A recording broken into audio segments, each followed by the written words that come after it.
गया ना। अरे सपना साकार तो कर।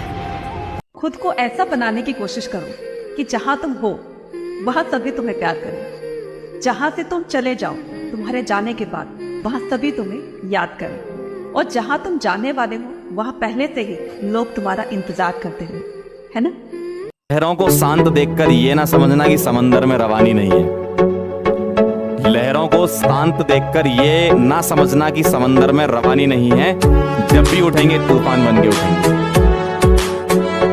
इस वक्त आप लोग जहां पर भी बैठे हो अपने आसपास नजरें घुमाओ और देखो कोई लोहे की चीज दिख रही है आपको। अगर दिख रही है तो उसे उठाओ और आसमान में उड़ा दो। क्या सोचने लग गए कि कैसी पागलों जैसी बातें कर रहा है ये आदमी। ठीक सोच रहे हो आप, क्योंकि ये बात मैंने नहीं, आज से 117 साल पहले दो भाइयों ने बोली थी और लोगों ने उन्हें पागल ही बोला था। वो कहते थे हम कुर्सी उड़ा देंगे, टेबल उड़ा देंगे, लोहे को उड़ा देंगे, हम एक ऐसी मशीन बनाएंगे कि इंसान को भी आसमान में उड़ा देंगे। लोगों ने कहा इनकी बुद्धि खराब हो गई है, कैसी पागलों जैसी बातें करते हैं ये आदमी। लोग उन्हें पागल बोलते रहे और वो दिन रात पागलों की तरह एक्सपेरिमेंट करते रहे। कई साल लग गए, लेकिन अपने इसी पागलपन की वजह से इन्होंने इतिहास बना दिया। जिस लोहे को उठा ना सके 1000 आदमी, उसे आसमान में उड़ा दिया। कितने सपने देखते हो आप, कितना ऊपर उड़ना चाहते हो, कितना बड़ा बनना चाहते हो। यार मैं इतना बड़ा बनना चाहता हूं, इतना बड़ा बनना चाहता हूं। अबे रुक, इतना बड़ा बनने के लिए तुझे पागल बनना पड़ेगा। बता तू बन सकता है? इतना बड़ा बनने के लिए तुझे अपने दिमाग में एक सॉफ्टवेयर इंस्टॉल करना पड़ेगा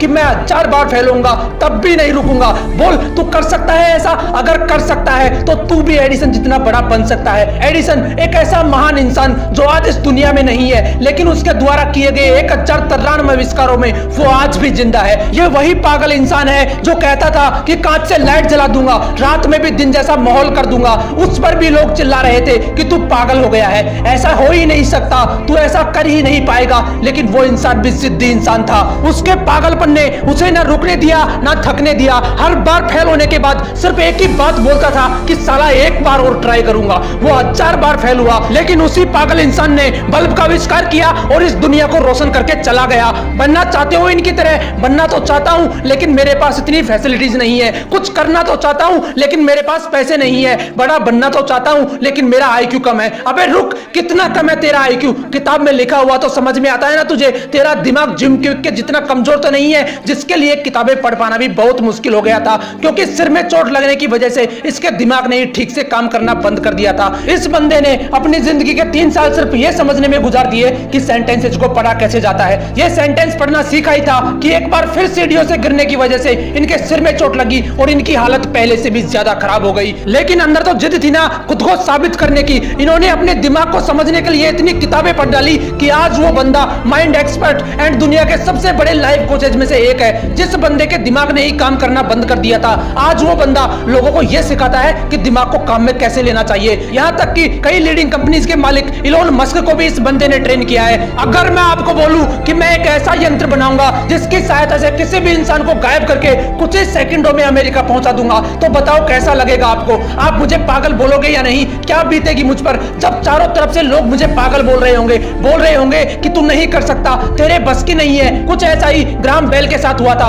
वो बोलते थे कि ऐसा यंत्र बनाऊंगा जिससे आप भगवान की तरह हजारों किलोमीटर दूर बैठे किसी भी इंसान से बात कर पाओगे। लोगों ने कहा ये पागल हो गया है, इसकी बुद्धि फिर गई है। लोग चिल्लाते रहे उस पर, लेकिन वो नहीं रुका। एक के बाद एक एक्सपेरिमेंट करता चला गया और वो यंत्र बनाकर दिखा दिया जो पूरी दुनिया को असंभव लगता था, जिसे आप टेलीफोन के नाम से जानते हो। क्या अलग था इन लोगों में यार? ये कोई भगवान थे या इनके रावण की तरह 10 सिर थे? इनके शरीर में भी 206 हड्डियां थी, वही लाल रंग का खून था। फर्क सिर्फ इतना है कि ये इंसान जिद्दी इंसान थे। इनके अंदर एक ऐसा पागलपन था कि साला 1000 बार फेल होना मंजूर है लेकिन हारना नहीं। तुम्हारे पास 1000 बहाने होते हैं, लेकिन उनके पास सिर्फ एक सपना था और उस सपने को पूरा करने के लिए उन्होंने अपनी जी जान लगा दी। लेकिन तुम सिर्फ सपने देखते हो, उन्हें पूरा करने के नाम पर तुम्हारी हवा टाइट हो जाती है। क्या अलग था यार इन लोगों में? वो भी तुम्हारी तरह ही इंसान थे, फिर तुम क्यों नहीं कर सकते? तुम क्यों ऐसा सोचते हो कि लोग क्या सोचेंगे? क्यों अपने आप को कमजोर फील करते हो? क्यों तुम एक ठोकर लगने के बाद हार हार मान लेते हो। याद रखना, हारने वाला कभी असफल नहीं होता, लेकिन जो हार मान लेता है वो कभी सफल नहीं होता।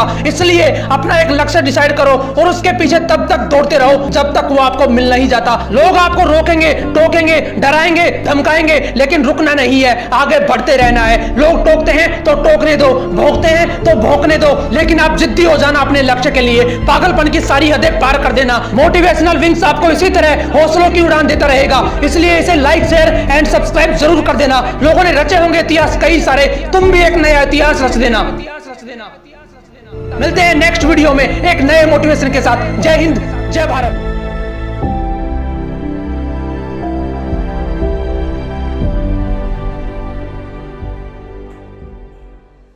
इस वक्त आप लोग जहां पर भी बैठे हो अपने आसपास नजरें घुमाओ और देखो कोई लोहे की चीज दिख रही है आपको। अगर दिख रही है तो उसे उठाओ और आसमान में उड़ा दो। क्या सोचने लग गए कि कैसी पागलों जैसी बातें कर रहा है ये आदमी। ठीक सोच रहे हो आप, क्योंकि ये बात मैंने नहीं, आज से 117 साल पहले दो भाइयों ने बोली थी और लोगों ने उन्हें पागल ही बोला था। वो कहते थे हम कुर्सी उड़ा देंगे, टेबल उड़ा देंगे, लोहे को उड़ा देंगे।